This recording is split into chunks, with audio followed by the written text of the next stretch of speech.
welcome back to the lecture series in cell culture. So, in the last class where I stopped is how to isolate the stem cells, and I told you that especially the satellite cells of the skeletal muscle. So, similarly you have such stem cells present in the adult cardiac, adult heart, and if you know the techniques you can isolate them.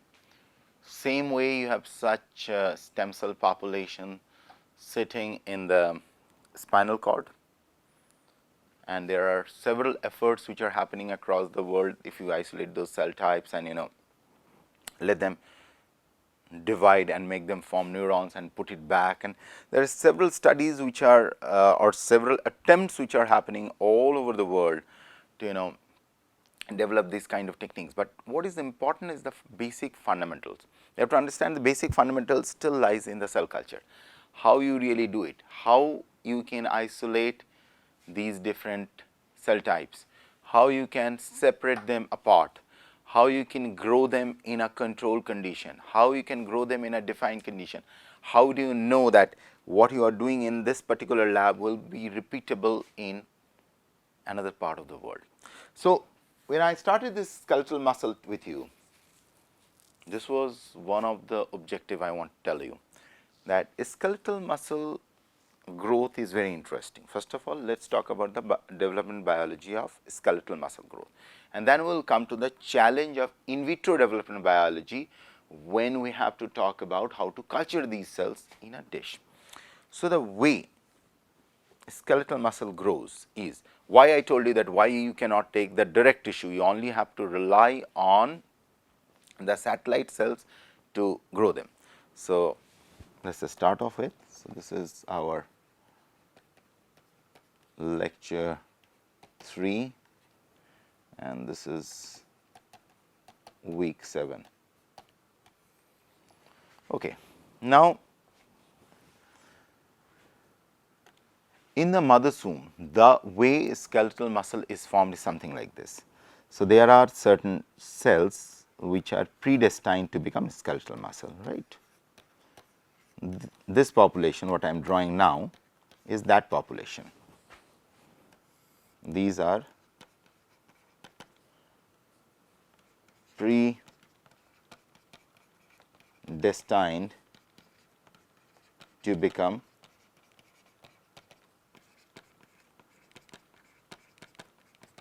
skeletal muscle. Now, these cells reach the specific site, maybe it may be a limb or some other part wherever the skeletal muscles are needed.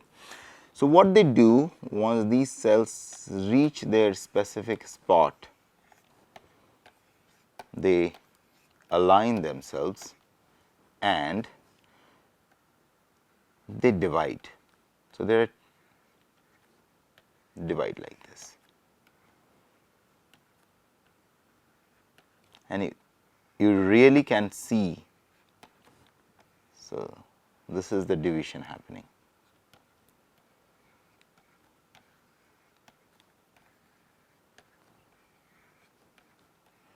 Post division, once they have aligned, they have to make a particular tissue, skeletal tissue.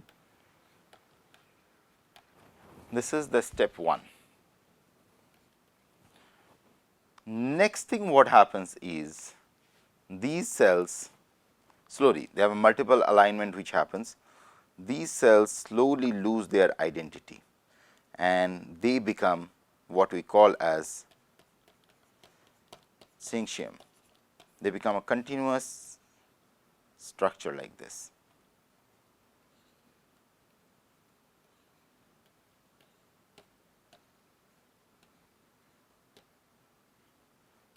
And still their nucleus maintain their identity.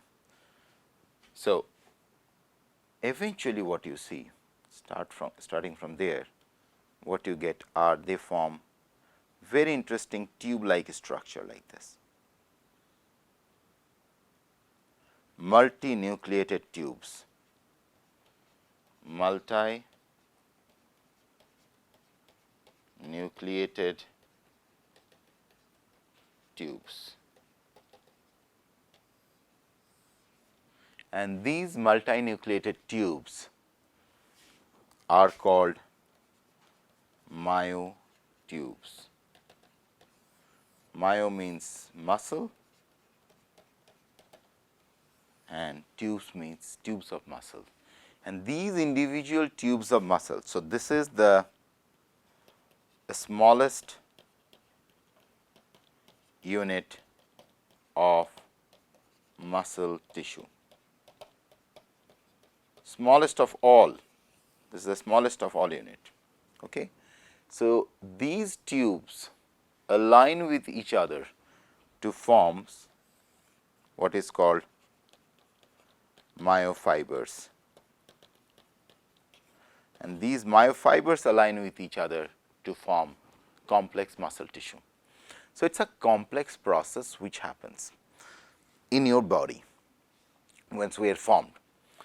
So, first step, these are predestined, then they reach there. So, there is a division, okay. There is a huge amount of division. After division, these cells lose their individual identity, okay. Followed by that, they form tube-like structures, and these tubes are called multinucleated tubes or myotubes. Now, from a myotube, you cannot again, as of to the best of my knowledge about biology, you cannot again regain a single cell. So, because it is a continuous tube with multiple nucleus. So, there is as of now, again as of now, there is no way that I separate them and they repair and they give me single cells like this. So, once a myotube is formed, again with a word of caution, this is what I know. From a myotube, you cannot regain the cell, but from a cell, you can make a myotube. Why I am telling you this story? I am telling you this story because in the last class, when I told you why you needed adult satellite cells to make a skeletal muscle is the reason. Because out here, if you look at this part of the hind limb, so this hind limb is something like, what you will see is this kind of, wonderful fibers which are making this hind limbs. Beautiful fiber like structure, and these fibers are multinucleated fibers like this. You can stain them, you can see wonderful staining, and which is maintaining this nice cytoarchitecture. But when you will try to isolate, you won't be able to isolate single cells from there. Your only option underneath it, out here somewhere, you will have some very interesting individual cells, big individual cells sitting. And apparently, this is believed or this is partly proven that these cells, whom we call satellite cells, are involved in skeletal muscle repair. Obviously, how they will repair? They will follow the same paradigm as has been followed out here.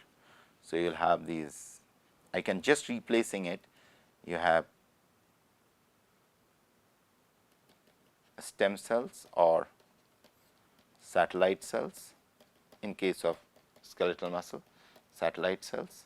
These satellite cells come, they divide, and then they form these kind of non-identifying tubes, and eventually they form multiple multinucleated tubes. So, this is the fundamental developmental paradigm. So, there are two processes, they are coming, dividing. This is critical for you to understand, and will come why is the cell culture analog to this, and then they form wonderful tubes. So, in order to culture in a dish skeletal muscle, your options is, now coming back to the previous class where we left, at this stage you are picking up from an embryo or a fetus, okay, F18 fetus. So, at this stage there are a lot of cells in the hind limb of that fetus which are destined to become muscle. They do not become really, and so the cells are there, they are sitting, but they haven't aligned completely, or they haven't aligned really. A huge chunk of the population hasn't aligned completely to form muscle. So, this is the time when you should isolate, you should dissect out. This is, you can take it from the forelimb also. So, it is not that you have to take it from the hind limb all the time, but if you do so, do mention in your paper. So, this is, say for example, F18 fetus of rat.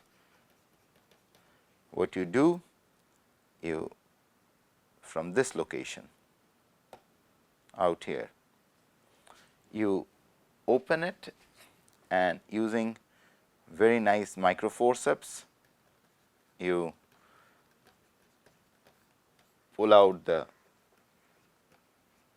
chunk of tissue from there. Then what you do, you dissociate it, dissociate the tissue into single cell suspension. From these single cell suspensions, so what you have is single cell suspension, something like this. So, this dissociation, mostly people use trypsin as a dissociating agent, sometimes trypsin plus mechanical dissociation, and you can use papain also, but it is advisable that you use trypsin because these are very hardy tissues and it is not easy to dissociate them into single cell suspension. But if you use trypsin, you have to ensure you use it for a small period of time, say 15 minutes to half an hour, and 15 minutes to half an hour, and then you use an antitrypsin to stop that reaction, otherwise it will damage the cells beyond recovery. So, you have to stop it. So, then what you get is a single cell suspension in some form of media where you wanted to grow them. Now, you realize that there are two steps into this reaction. There is a division step, there is a differentiation step. Now, I am introducing two more terms now. One I have already introduced, division. So, division is the zone where these individual cells are dividing, these muscle cells, and then there is a differentiation phase, and this differentiation phase is when they are forming these tubes. And it is very interesting to note that this tube formation won't happen if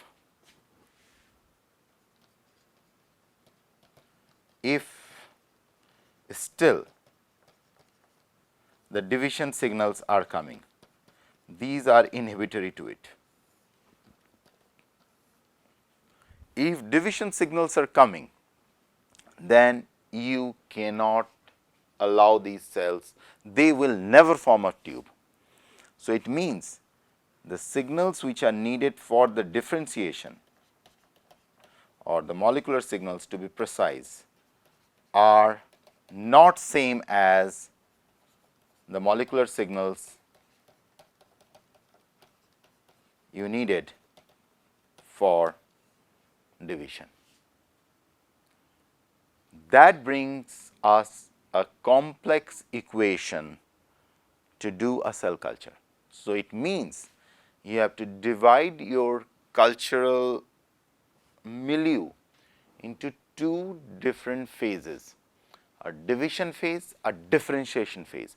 And this is one problem you will always face when you are trying to differentiate stem cells. This is a common problem. How you get around it? What are the factors?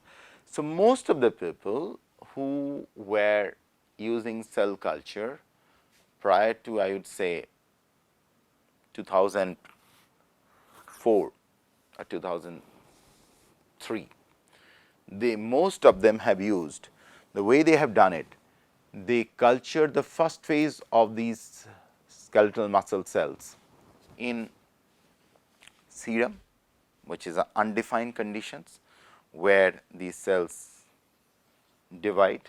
So, add serum, and the very moment you use serum, this is an undefined parameter. You really do not have any control on it. And then what they did, after these cells have divided significantly, say 4 to 5 days, then you remove serum. You are depriving them from that unknown factor or undefined. Unknown is a wrong word. From that undefined, followed it, and then you remove it. So, you have plus serum and minus serum phase. This is how most of the people used to do it, which are undefined way of doing things. So, then came few studies which actually develop the defined system. How they develop the defined system?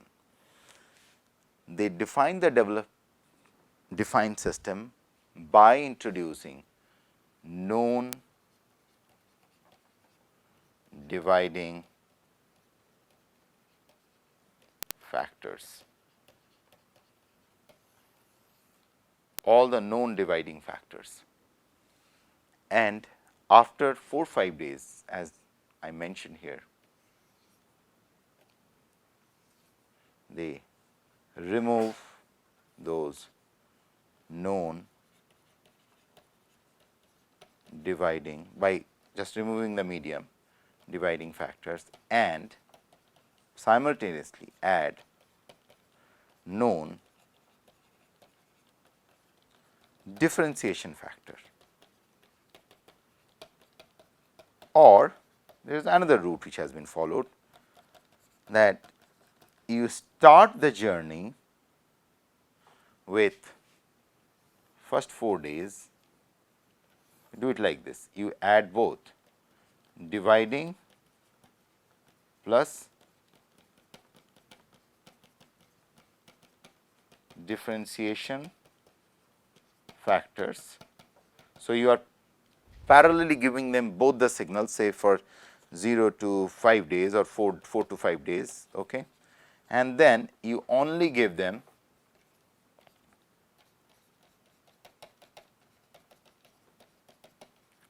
differentiation factors, and these are all known factors. Okay.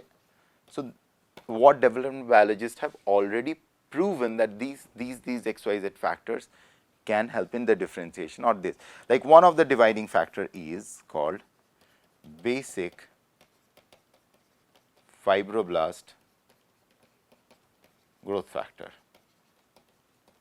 which commonly is called basic FGF. I mention it basic because there is an acidic part also. There are acidic FGF which I am not mentioning here. They are needed acidic, or just for your note, acidic FGF is needed for adult spinal cord motor neuron regeneration, just for your information.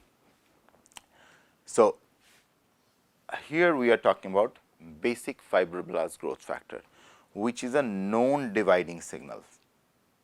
It is known in the presence of basic fibroblast growth factor, cells will divide. Once they divide and sufficiently divide in those first 3-4 days, then what you do from your medium or milieu, you just remove it. Basic FGF is now removed. Once the basic FGF is removed, then what you are left with are only the differentiation signals, and these differentiation signals then will give these cells this second fate. And the development of these kind of cell culture models, where all the parameters are known, all the steps are known, how you do it, are termed as the defined systems. But then just by developing a defined system does not prove anything till you see in your dish that these skeletal muscle what you have developed or what you have divided and differentiated in a dish started to contract. If they do not contract, then you have failed in your duty. Why? Now, coming back, what happened during this phase? So, when these tubes are formed, so initially what you have? You have these cells, and these cells have lot of filamentous protein on their cell membrane, and those filaments mostly are actin and filament, actin and myosin. Okay.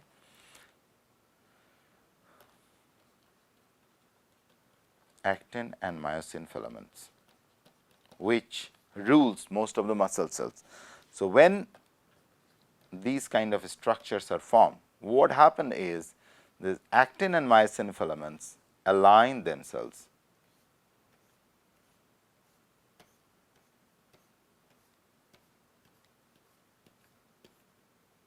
like this.